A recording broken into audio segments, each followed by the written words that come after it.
estudiante de la Universidad de Santa María del tercer semestre y hoy me he venido a tomar el tiempo de venirles a hablar un poco sobre la historia del derecho en la civilización egipcia, hablar un poco sobre su sociedad, sobre su cultura, sobre su desarrollo civilizatorio y sobre la necesidad del orden. La sociedad y cultura que se desarrolló en Egipto son las consecuencias de múltiples factores de contenido comercial, político y religioso que constituyeron la génesis de su crecimiento.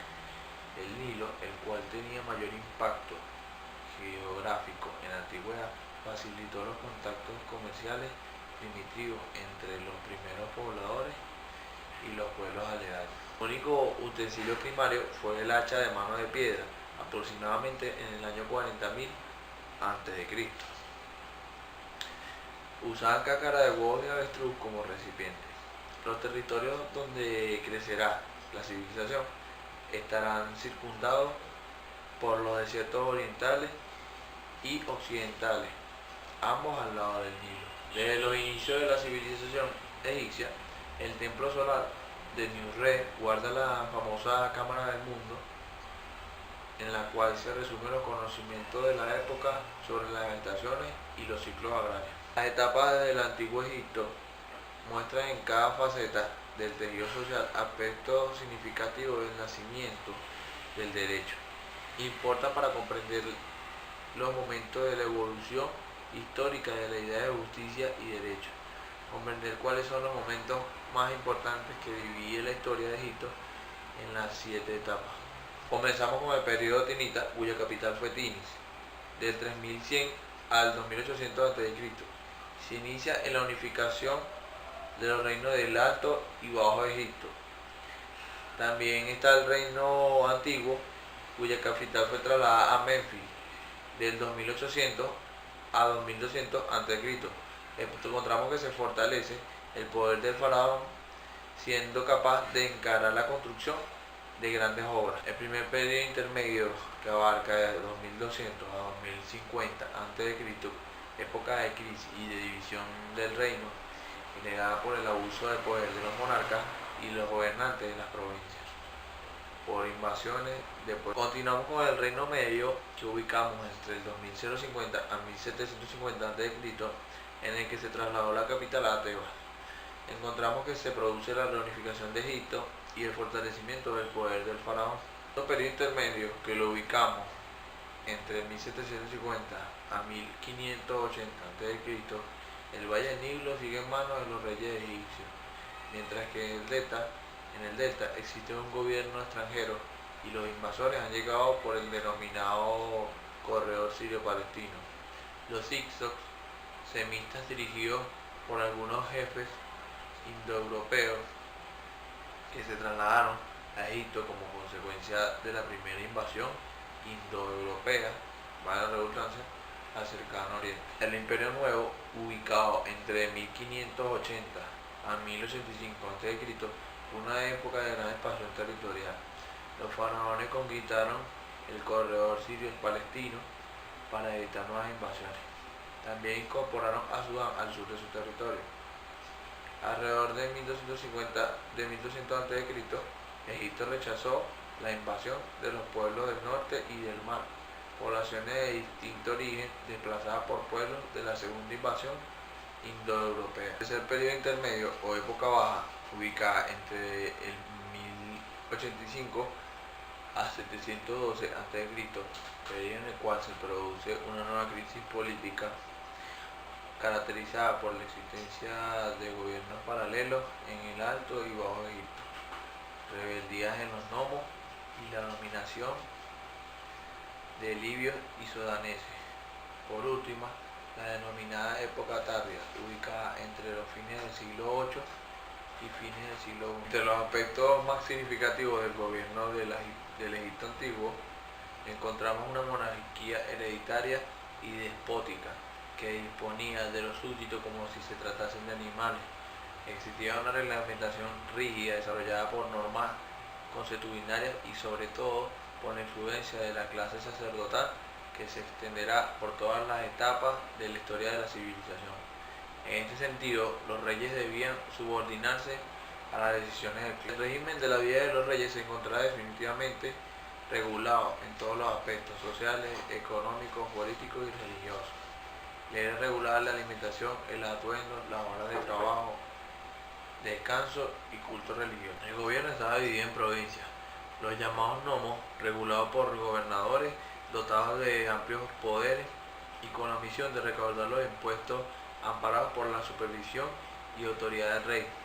Todas las tierras pertenecían al rey, quien la repartía entre los sacerdotes y los guerreros.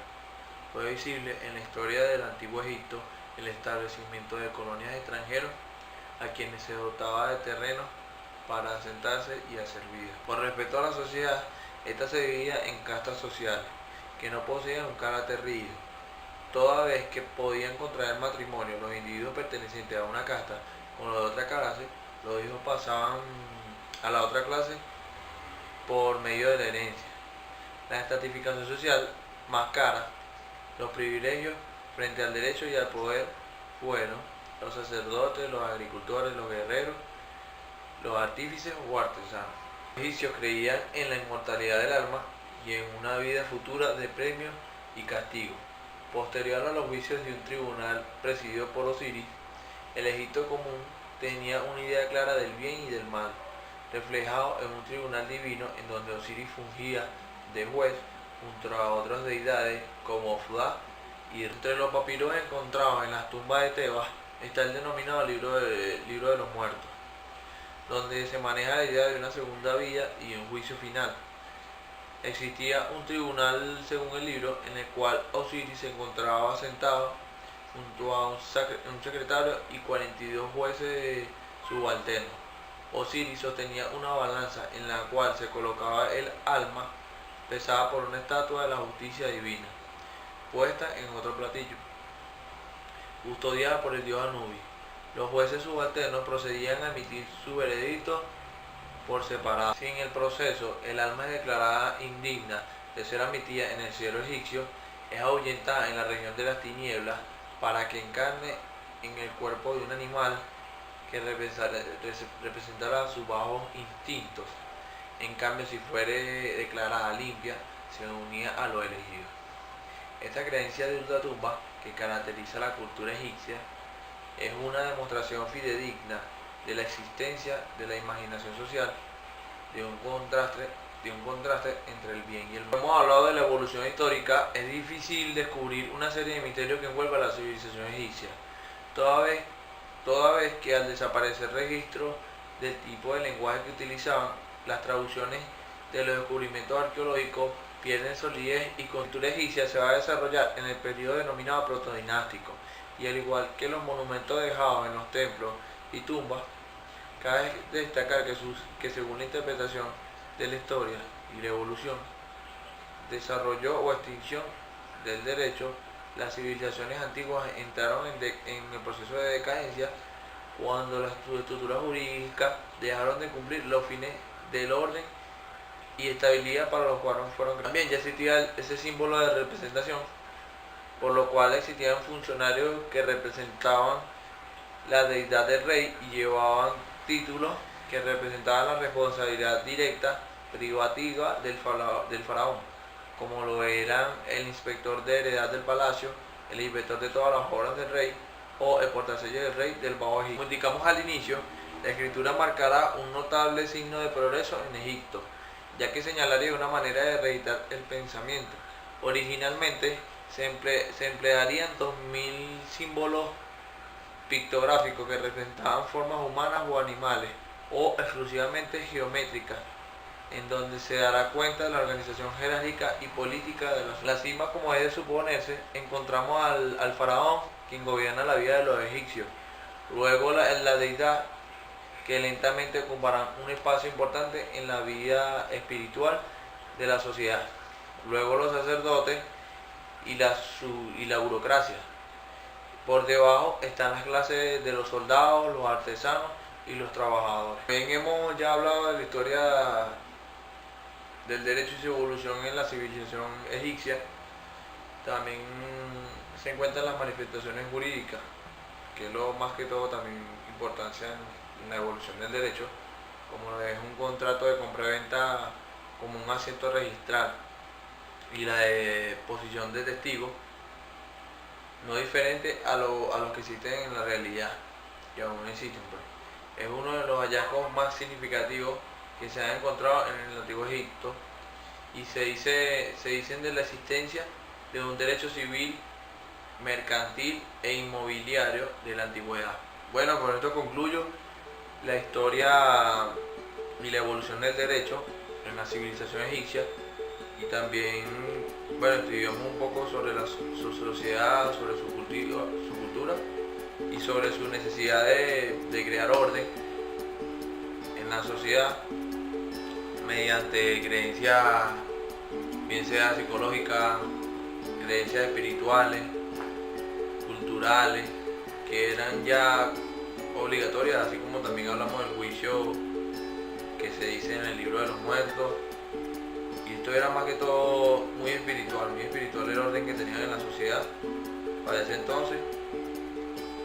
Y bueno, toda la información la saqué del libro de Historia del Derecho de las Civilizaciones Antiguas y Modernas, del profesor Luis Manuel Marcano Salazar. Les recomiendo el libro de Historia del Derecho de Civilizaciones Antiguas, Contemporáneas y Modernas, en el cual podemos encontrar diferentes historias del derecho y su evolución en civilizaciones antiguas. Y bueno, gracias por su atención y espero que haya sido de mucho agrado y contribuirse a sí mismo para saber un poco más sobre la cultura del derecho y de dónde ha venido para ir evolucionando y